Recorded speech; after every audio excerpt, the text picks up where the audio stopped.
मेरा नाम लाला लाजपत राय है। लोग मुझे शेरे पंजाब के नाम से जानते हैं। मैंने अपनी पूरी जिंदगी अपने देश, अपने भारत की आज़ादी के लिए समर्पित कर दी। मैंने न कभी डरना सीखा, न कभी झुकना, क्योंकि मेरी रगों में बहता था सिर्फ एक जज्बा, आज़ादी का जज्बा। मेरा जन्म 28 जनवरी 1865 को पंजाब के एक छोटे से गांव ढुड़के में हुआ था। मेरे पिता राधाकृष्ण अग्रवाल एक शिक्षक थे और मेरी माता गुलाब देवी धार्मिक और संस्कारी महिला थीं। बचपन से ही मुझे शिक्षा, सत्य और देशभक्ति के संस्कार मिले। जब मैं छोटा था तभी मैंने अपने आसपास अंग्रेजों का अत्याचार देखा। लोगों के साथ अन्याय होता था, उनके अधिकार छीन लिए जाते थे और ये सब देखकर मेरे मन में एक आग जलने लगी, कुछ बदलने की आग। मैंने पढ़ाई में हमेशा मेहनत की और आगे चलकर वकालत यानी लॉ की पढ़ाई पूरी की। मैं एक सफल वकील बन सकता था, आराम की जिंदगी जी सकता था, लेकिन मेरा दिल ये सब नहीं चाहता था। मेरा दिल चाहता था अपने देश के लिए कुछ करना। इसी दौरान मैं स्वामी दयानंद सरस्वती के विचारों से प्रभावित हुआ और आर्य समाज से जुड़ गया। मैंने समाज में फैली बुराइयों के खिलाफ आवाज उठाई और लोगों को जागरूक करना शुरू किया। मैं चाहता था कि भारत के लोग शिक्षित हों, एकजुट हों और अपने अधिकारों के लिए खड़े हों। धीरे धीरे मैं भारतीय राष्ट्रीय कांग्रेस से जुड़ा और आज़ादी की लड़ाई में कूद पड़ा।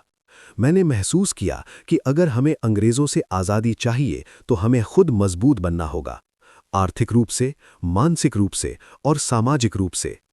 इसी सोच के साथ मैंने स्वदेशी आंदोलन को बढ़ावा दिया। मैंने लोगों से कहा कि वे विदेशी सामान का बहिष्कार करें और अपने देश में बने सामान का इस्तेमाल करें। मैं जानता था कि जब तक हम अंग्रेज़ों पर निर्भर रहेंगे तब तक हम कभी आज़ाद नहीं हो पाएंगे। मेरे साथ इस संघर्ष में दो और महान नेता जुड़े, बाल गंगाधर तिलक और बिपिन चंद्र पाल। हम तीनों को लोग लाल बाल पाल के नाम से जानने लगे। हमने मिलकर पूरे देश में आज़ादी की लहर फैला दी। मैंने कई बार अंग्रेज़ों की नीतियों का विरोध किया, जिसके कारण मुझे जेल भी जाना पड़ा। लेकिन जेल की दीवारें मेरे हौसले को कभी कम नहीं कर सकीं, बल्कि हर बार मैं और मजबूत होकर बाहर निकला। समय बीतता गया और आज़ादी की लड़ाई और तेज होती गई। फिर आया साल 1928, जब अंग्रेज़ों ने भारत में साइमन कमीशन भेजा। इस कमीशन में एक भी भारतीय सदस्य नहीं था। ये हमारे देश और हमारे लोगों का अपमान था।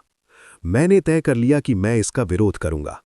30 अक्टूबर 1928 लाहौर की सड़कों पर हजारों लोग इकट्ठा हुए।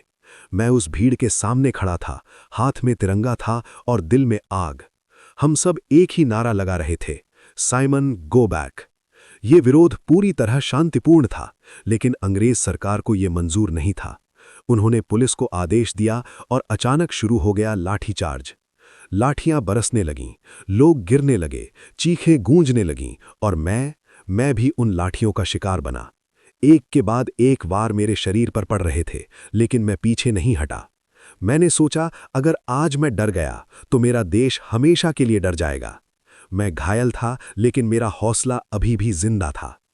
कुछ दिनों बाद मेरी हालत और बिगड़ गई और फिर 17 नवंबर 1928 को मैंने इस दुनिया को अलविदा कह दिया। लेकिन जाने से पहले मैंने एक बात कही जो आज भी इतिहास में गूंजती है। मेरे शरीर पर पड़ी हर लाठी ब्रिटिश शासन के ताबूत में एक कील साबित होगी।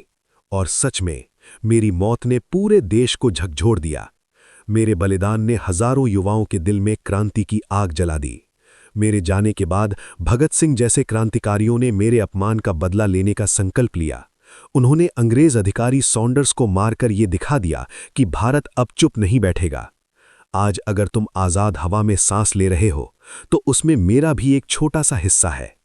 मैंने अपने जीवन में यही सीखा और सिखाया, डर के आगे झुकना नहीं, उसका सामना करना है। अन्याय के खिलाफ आवाज उठाना ही सच्ची देशभक्ति है और अपने देश के लिए जीना ही सबसे बड़ा गर्व है।